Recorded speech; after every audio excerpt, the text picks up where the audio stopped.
Assalomu alaykum. Men Andijondan kelganman. Shu Oydin shifoga kelib bir ko'rib, hamma yo'qlarni havas qilib ketgandim. Mana kelib bu yerda muolajalarni o'tkazdim. Bu yerdagi shifokorlar menga juda ham yaxshi yordam qilishdi, yaxshi qarashdi. Xushmuomala, mehribon, har doim xabar olib, muolajalarni qanday o'tkazayotganligimizni nazorat qilib turdi. Xudoga shukr, mana o'tkazgan muolajalar bizga yaxshi natija berdi. Tozalovlar qildi, arilar chaqtirdik.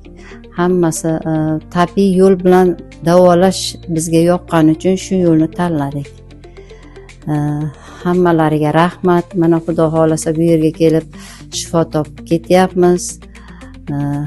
Hammalaringizga shu yerga kelib tabiiy yo'l bilan davolashni o'z oldilariga maqsad qilib qo'yib, shunga intilib kelishingizni taklif qilib qolaman.